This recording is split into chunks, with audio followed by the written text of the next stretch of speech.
Hello there everyone, my name is Luna, if you already do not know, and this is a Luna Does a Vlog thing where I in fact do that wonderful vlog thing. And in today's episode of Luna Does a Vlog thing, I'm here in natural light and I'm actually recording upstairs in a different scenario than what you guys are used to. As you can tell, my glasses are being shined very brightly by the light from the outside window. I just felt like talking since I haven't recorded a Luna Does a Vlog thing in quite some time. Plus, you get to see me in slightly natural light, and you actually get to see what I look like. Decently, somewhat, I guess. The day that I'm recording this is May 5th. It's Cinco de Mayo, so that's a wonderful day, isn't it? And since May's the 5th month in the year, it's been 4 months since that wonderful event happened in my life. And it feels like it has not been that long at all. For those of you who are watching the Luna Does a Vlog thing channel, when I ended up creating it way back, and I ended up getting some support for it, and for a couple videos it was pretty good, but then it kind of ended up dying out, and it didn't really turn into what I wanted it to be. But during that time, the majority of the videos were me talking about my breakup that ended up happening then. For those of you who do not know, I was dating someone for a long while. I really liked this person, so much so to say that I loved them. Things didn't work out so well, a lot of fuck-ups from all our parts, but things just snowballed into this person just really not wanting to be around me and finding solace in a lot of people. And I've been kind of broken up about that idea for quite some time now, that she kind of immersed herself in the love, I guess you can just say, of like a fucking dozen guys. Safe to say that I was cheated on. At least I knew I was. And I knew it was going on for a long time, and I was watching and reading it happening, and I just kind of kept the relationship going until things fell apart early January, right after meeting her mother.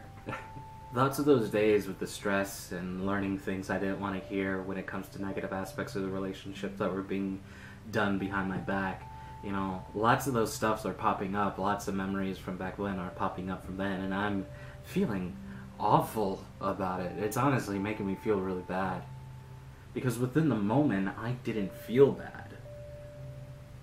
I felt sad, but I didn't feel this kind of heart achy breaky type of thing. When it came to dealing with the issues of the heartbreak, I just completely I bit my tongue. What's it called? It's called compartmentalizing? Is that what it is? You stow and stuff things away?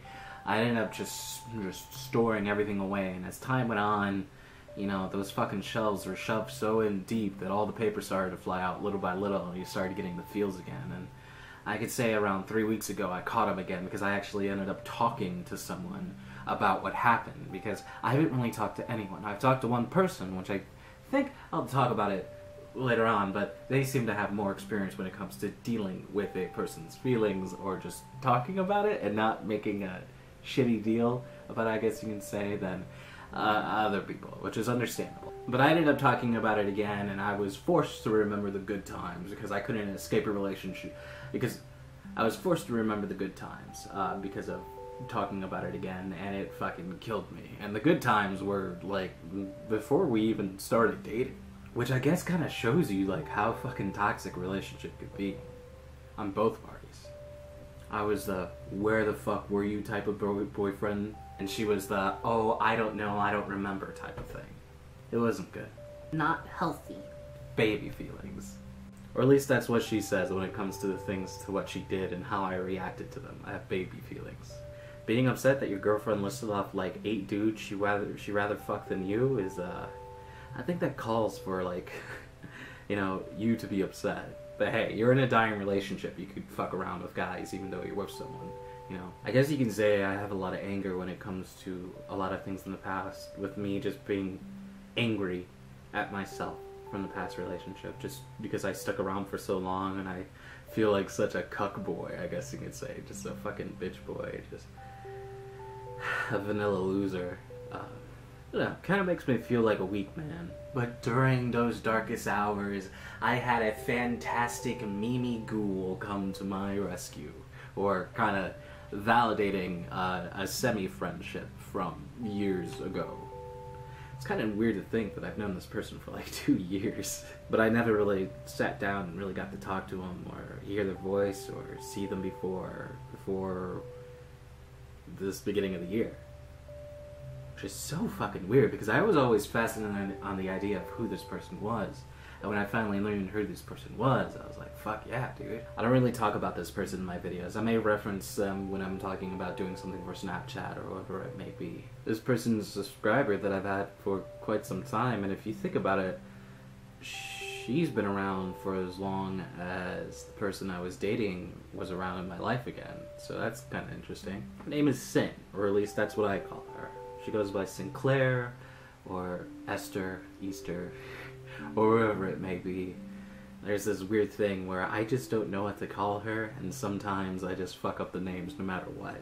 Though I don't mean to, but I guess it's a kind of meme. But when someone gets your name wrong, it's, you know, you're not a happy boy. You're an upset boy. But spending time with her and to be able to get a chance to just fucking laugh and enjoy myself was pretty good. I've never really met anyone who was able to make me laugh a bunch, so this was actually a pretty rare thing, and I definitely became fascinated. But be able to get my mind off of all that stuff, and maybe talking about it from every once in a while, maybe something gets brought up and I'll like rant about something from my past relationship. I was like, oh, I'm such a fucking idiot for doing something like that, and definitely my feelings of being an idiot weren't valued, or weren't validated, I guess. They were always shot down, but just having this something to look forward to every single day, to be able to talk to someone just not about the drama that was that ended, and I was just dealing with it by myself, alone. I wanted to say it was a lifesaver, but I don't feel like I should get too melodramatic about it, because it was just someone talking to me. But I guess that really does kind of matter in a while, because sometimes that makes someone come off a fucking ledge. But I've always felt like I've been somewhat close to the edge, and I just needed a reason. I know, edgy, huh? But for those of you who follow me on Twitter and whatnot, you've probably seen a couple of mine and hers exchanges, posting some videos that me and her are going to be in. We're going to be doing a series together, Don't Starve, which I'm sure you guys heard me talk about tons and tons of times. But this person is a very appreciated person in my life. I like them very much. They're very enjoyable. Well, I guess not like within a sense of romance like, but I really enjoy this person's company, and just, I don't know, I felt like they've given me a lot of time.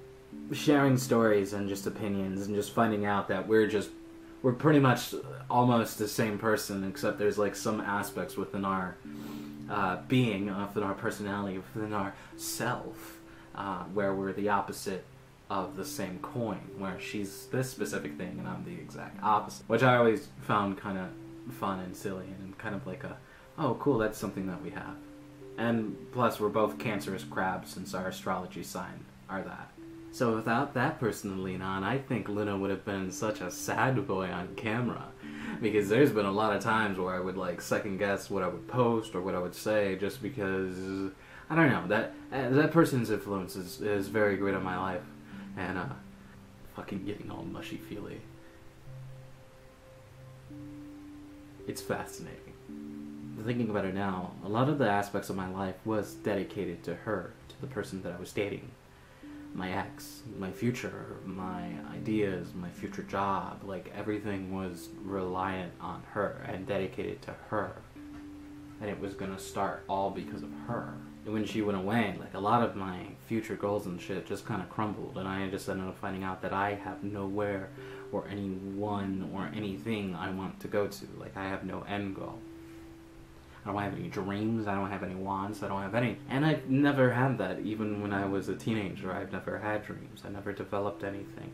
Anything that I would be good in, I would end up trying to go for it. Whether it become going to Chicago to become a chef, or that weird fucking engineering bullshit I did, and I found out I was not smart enough for that. I always find out that in the end, these loves that I've had were always fleeting, and it never was anything I would 100% go for or change my life for, or whatever it may be. Or when I finally experience it, like I went to Chicago to experience it for a little bit, I didn't enjoy it. I didn't like the prospect of becoming a chef. But the X was the dream that I didn't ever change. You know, it was the thing that I was willing to make a lot of change to. And I have. Whether it's being more active and being more active when it comes to looking for a job and just being more active regardless instead of just sitting down and not doing anything. There's been some of that, definitely. Like the first month, first couple of weeks, I just did fucking nothing. I like lay down and slept. And that's all I did. Like the depression slaps, that's what I did. Having your dreams and realities be put into one single person is not a good thing. And definitely was someone who was so young. I remember I told her, I was like, hey, there might be a time where me and you wouldn't be together. And there was a lot of times where I was talking about me and her never being together.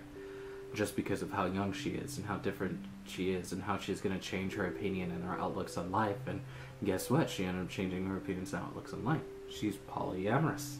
You know, she'd rather have the love of multiple people than one person. And that's why me and her aren't together. But as I said, I've been trying to be more active now. I've been exercising more, been trying to get that going. I've actually lost 10 pounds. I don't know if you could tell, but I've lost 10 pounds. I was somewhere close to like 270 and I'm like 260, 259 something. So, doing pretty good. And hopefully I could keep that going and just be happy with myself. I fucking hate myself. I don't understand why anyone can hang out with me or whoever it may be. I've been super negative for a while now. Like, ever since that, I've just been negative, everywhere. There's a big pit of negativity. If there was a monster that hung over your head that fed on it, that boy would be fat as fuck.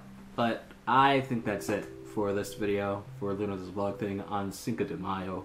Everyone, put your sombreros on. I'm not doing anything special.